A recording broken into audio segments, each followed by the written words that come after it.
नमस्कार भाई दोस्तों। चाटुकारिता की सभी सीमाएं कैसे पार होती हैं और कैसे किसी का भंडी प्रचार किया जाता है, किरदार खुशी कैसे की जाती है, आज आपको बिल्कुल आराम से दिखाएंगे। बिल्कुल आराम से। तकलीफ बहुत लोगों को होती है, कोई जिक्र भी कर देता है तो तकलीफ होती है। ये अगर भंडी प्रचार करते हैं तो उस वीडियो को बड़ा शेयर करते हो, लेकिन शेयर करने से पहले सोचना चाहिए कि अगला भी कोई ऐसा बैठा होगा कि जो तुम्हारा पूरा रिकॉर्ड निकाल के रख देगा। रिकॉर्ड निकाल के रख देगा। ये इतने मतलब ये ऐसे तरीके से झूठ बोलते हैं और सुनने वालों को ये लगता है हाँ इन्होंने बिल्कुल सच बोला, क्योंकि ये बहुत बड़े पतलचाट हैं। पत्रकार नहीं कहेंगे, पत्रकारिता के नाम पर कलंक है ये। गोदी मीडिया की बात हो रही है। संतोष से इतनी तकलीफ क्यों है किसी को? अनंतपुर साहब दामत्ता उठा दिया था इसलिए तकलीफ है ना, इसलिए तकलीफ है। बात हो रही है संजय सिंह भिंडरावाला खालसा की, जिनके बारे में ऐसा भंडी प्रचार किया जा रहा है। आप इतने वरिष्ठ पत्रकार होके, पत्रकार तो कहाँ हुआ, पतलचाट हो, इतने बड़े पतलचाट होके आपको झूठ बोलने से पहले सोचना चाहिए था कि आपके झूठ को पकड़ने वाला कोई बैठा होगा। इन्होंने इतने आराम से झूठ बोला, और झूठ में क्या बोला, एक लाइन पे फंस गए ये कि उन्होंने खुद संतोष से बात की थी। संतोष से बात की थी, ये नहीं पता था कि तुम्हारा पूरा रिकॉर्ड भी निकाल लेगा कोई बैठा होगा, ऐसा ही बैठा होगा। ध्यान से सुनना दोस्तों, आपको सुनाते हैं, वो भंडी प्रचार वाले का भी सुनाते हैं और फिर उसका रिकॉर्ड भी बताते हैं। रिकॉर्ड सुनोगे तो आप हैरान रह जाओगे कि बंदा ऐसी इतनी बड़ी झूठ और टीवी के अंदर बोल गया और लोगों ने तालियां बजाई। हाँ हाँ, इस पतलचाट ने बिल्कुल इंटरव्यू लिया था संतों का। संतों के पास जाने से भी डरते थे उस समय के पतलचाट। पतलचाट डरते थे। हाँ, जो सही पत्रकार थे सही मायने में वो इंटरव्यू लेते थे, लेकिन पतलचाट बड़े डरते थे। और वही पतलचाट पहले कांग्रेस सरकार की पतल चाटते थे, अब बीजेपी सरकार की। फिर वो पतल चाट इतनी बड़ी झूठ क्यों बोल गया भाई? सबसे पहले तो जो साथी नया जुड़ता है ऑफिशियल दीपक फौजी यूट्यूब चैनल के ऊपर, चैनल को सब्सक्राइब करना और बेल आइकन को दबाना ताकि नोटिफिकेशन आपके पास पहुंचता रहे। बात हक और सच की करेंगे, वीडियो को शेयर करने की जिम्मेवारी आपकी होगी। आज दोस्तों आपको ऐसी सच्चाई दिखाएंगे कि आप खुद ये कह दोगे कि हाँ सच में इस गोदी मीडिया ने गिरावट की सभी हदों को पार कर दिया है, सभी हदों को पार कर दिया है। आजकल एक बाबा बूबा है, कोई मोटा है, पाखंडी है, जो कुछ भी है, उसका बड़ा प्रचार कर रही है गोदी मीडिया, बड़ा ही प्रचार प्रसार कर रही है उसका। क्यों? क्योंकि वो 2024 के चुनाव में काम आएगा। क्या है वो, धीरेन्द्र शास्त्री या क्या बोलते हो, बगेश्वर बगेश्वर कौन सा धाम है, वही बोलते हो ना उसको। उसके इंटरव्यू ले रहे हैं अपने आप को वरिष्ठ पतलचाट बोलने वाले रजत शर्मा। नाम सुना होगा आपने, रजत शर्मा। अपनी अदालत लगा लेता है, वो अदालत में सवाल करता है, लेकिन वो सवाल पहले लिखे होते हैं कि बस यही सवाल करने हैं। क्यों? जब उसके आका आते हैं तो वो सवाल लिखे हुए होते हैं, उससे अलग सवाल नहीं कर सकता। पतलचाट बोल लूंगा। अब उसका एक चैलेंज है, उसने ये चैलेंज किया है ना कि उन्होंने खुद संत जरनैल सिंह जी खालसा से बात की थी और उनको ये बात बोली थी। ये नहीं कि आपको अपनी तरफ से कोई बात बोलेंगे। श्रीमान जी बोल रहे हैं वो 39 साल पहले दुनिया से जा चुके हैं, संत शहीद हो चुके हैं 39 साल पहले। और श्रीमान जी के कैरियर का बारे में सुनिए पहले तो, जो श्रीमान जी रजत शर्मा उसका कैरियर सुन लीजिए और फिर आपको वो बात सुनवाते हैं जो इन्होंने बोल ली है। फिर नहीं सकते बात से, क्योंकि सबूत के तौर पर है वो बात, वो भी सुनवाएंगे, आपके होश उड़ जाएंगे जो बात बोली गई है संतों के बारे में। इन्होंने अपने करियर की शुरुआत 1982 में करी थी, लेकिन कहां से की थी? पाक्षिक पत्रिका आन लुक्कर में ट्रेनी रिपोर्टर के रूप में, 1982 में शुरुआत की थी। इन्होंने इंटरव्यू कब लिया वो भगवान जानता है, इनको नहीं पता। 1984 में आन लुक्कर में चीफ ऑफ ब्यूरो का और वर्ष 1985 में संपादक का पद प्राप्त किया था। 2 साल के अंदर, तेज था, सबको पता है कौन सी विशेष जाति से आता, कर लिया होगा प्राप्त, इसमें कोई बड़ी बात नहीं है। 1987 में इन्होंने संडे ऑब्जर्वर के संपादक का कार्यभार संभाला। 1987 में इन्होंने कार्यभार संभाला और 1984 में संत दुनिया से जा चुके थे, शहीद हो चुके थे। कब इंटरव्यू लिया भाई आपने? संतों का इंटरव्यू कब लिया? कोई पूछना एक बार इससे। और अब हाँ, अब सुनिए इनकी वो बकवास जो इन्होंने की है, वो बागेश्वर ने और इन्होंने जो बकवास की ना, वो बकवास सुनाएंगे आपको, दिखा भी सकते हैं वीडियो, हम मना नहीं कर सकते ये लोग।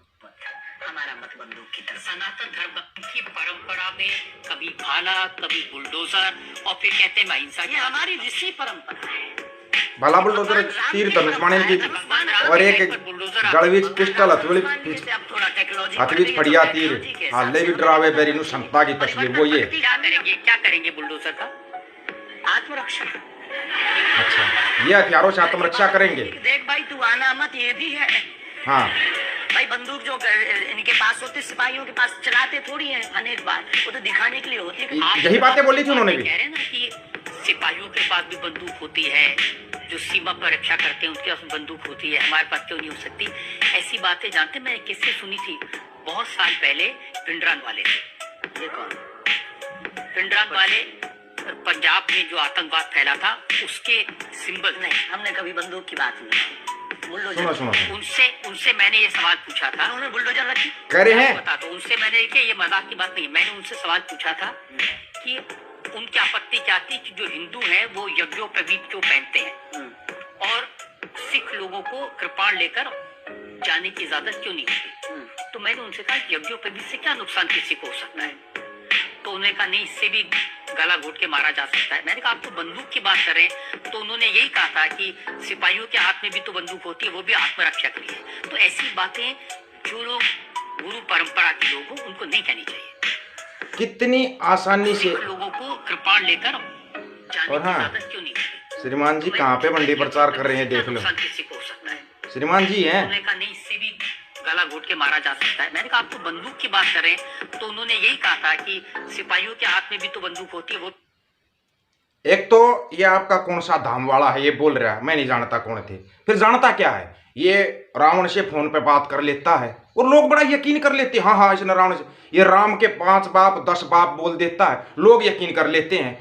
फिर तुम हो क्या रे, काले पीले लिंडू गोबर खाने, जब तुम्हारे को यही नहीं पता कि तुम्हारे दिमाग में क्या भरा जा रहा है, तुम सच में गोबर खाने हो, तुम्हारे को यही नहीं पता। श्रीमान जी ने करियर की शुरुआत संपादक के रूप में करियर की शुरुआत 1987 में की है और इन्होंने बोल दिया संतों को, इसको कहते हैं किरदार खुशी। कब आपकी समझ में आएगा? फिर क्या बोलते हैं एक देश एक कानून, ये भी तो अलग देश बनाने की बात कर रहा है।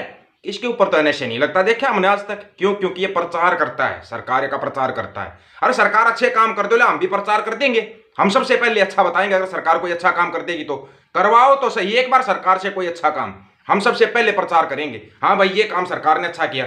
हमारे खुद गांव का रोड टूटा, उसमें मछली पाल लो आप, ऐसे ऐसे खड्डे हैं, कितने एक्सीडेंट होते हैं। उसको पास हुए भी 3 साल हो गए, पिछले सरपंच ने मेहनत करके पास करो, उसको पास किए भी 3 साल हो गए, आज तक वो नहीं बन पाया। क्या क्या गुणगान करोगे सरकार का? लेकिन इनका गुणगान होता है क्यों? क्योंकि ये सरकार के पालतू हैं और बाकी सब फालतू हैं। ये करे तो रासलीला, अगर शिक कर दे तो करेक्टर ढीला। क्यों भाई? ये अलग देश की मांग कर सकते हैं। क्यों? क्योंकि ये काले पीले लिंडू हैं। नहीं कहेंगे वो सब जो सोच रहे हो, काले पीले लिंडू हो रहोगे। गोबर खाना छोड़कर मूत पीना छोड़ के ना थोड़ा सा पढ़ लिया करो, थोड़ा अनाज खा लिया करो, तब आपकी समझ में आएगा, तब समझ में आएगा कितनी आसानी से। और हाँ, 50 यूट्यूब चैनल खरीदते हैं जो बड़े बड़े, वो तो आपके दिमाग में यही सब भरेंगे, यही गोबर खाने वाले मूत पीने वाले विचार ही भरेंगे आपके दिमाग में, और आप बड़ी जल्दी यकीन कर लेते हो, बड़ी जल्दी यकीन कर लेते हो। हाँ, रजत शर्मा कभी बताएगा क्या, कब इंटरव्यू लिया था संतों का? 87 में करियर की शुरुआत कर रहा है संपादक, और ये इंटरव्यू ले गया 1984 में। चैलेंज है इस बंदे को, अगर एक भी प्रूफ दे दे कि इन्होंने लिया था। हाँ, सुब्रमण्य स्वामी वहां पे गए थे, उन्होंने बोला कि मैं उनके पास रहा था, संतों के पास रहा था, संतों में कोई कमी नहीं थी, वो हिंदू लड़कियों की भी रक्षा करते थे। फिर ये बंडी प्रचार क्यों? कब आपकी आंखें खुलेंगी? कोई आवाज उठाता है, उसकी आवाज को दबा दो, वीडियो को डिलीट करवा दो, ये करवा दो, झूठे आरोप लगा दो। एक फोटो ही तो लगाया था हमने, एक फोटो लगाया था, इतने दिन चक्कर कटवा दिया अदालत के, इतने दिन चक्कर कटा है। भारत में कहीं पर भी, पूरे भारत के अंदर कहीं कोई FIR दर्ज है उनके नाम से? आतंकवाद का सिंबल था, ये था, कर दिया आतंकवादी जराइम पेशा, बस यही दिखता आपको, यही दिखता। आए दिन एक नया वर्ल्ड रिकॉर्ड बनाते हैं सिख, वो दिखाई नहीं देता। कभी बोलती है गोदी मीडिया? नहीं बोलेगी। इसलिए कहता हूं दोस्तों कि इनसे ना जितना बच सकते बचाओ, टीवी से चैनल बंद करवा दो सारे न्यूज चैनलों के, तब जाकर बड़ी शांति रहेगी आपको। वीडियो को शेयर आप करोगे, जो साथी नया जुड़ता हो चैनल को सब्सक्राइब करने के साथ बेल आइकन को जरूर दबाना, ताकि नोटिफिकेशन आपके पास पहुंचता रहे। ऑफिशियल दीपक फौजी यूट्यूब चैनल, बात हक और सच की करेंगे और करते रहेंगे। झूठा और भंडी प्रचार करोगे या झूठ फैलाओगे, उसकी काट तैयार रहेगी, रिकॉर्ड तुम्हारा कोई निकाल सकता है। कोई पूछना, अगर आज तक किसी को पता होता रजत शर्मा के माँ बाप के बारे में किसी को नहीं पता, किसी को भी नहीं पता, बता देना चाहो, गारंटी है, कहीं गूगल पर सर्च कर लेना, अगर कोई बता दे तो। पता ही नहीं किसी को, कहाँ से आया है, कहाँ से एम्प्लॉयड होया है, ये आपकी समझ में आ जाएगा। अभी तो और भी बहुत से होंगे एम्प्लॉयड, देखते रहना। सभी साथियों राम राम, नमस्कार, आदाब, सत श्री अकाल। वीडियो को ज़्यादा ज़्यादा शेयर, चैनल को सब्सक्राइब और बेल आइकन को जरूर दबाना दोस्तों। ऑफिशियल दीपक फौजी यूट्यूब चैनल, बात हक और सच की करेंगे और करते रहेंगे। वीडियो शेयर करना आप लोगों का काम है, हक सच की बात हम करेंगे। वाहिगुरु जी का खालसा, वाहिगुरु जी की फतेह।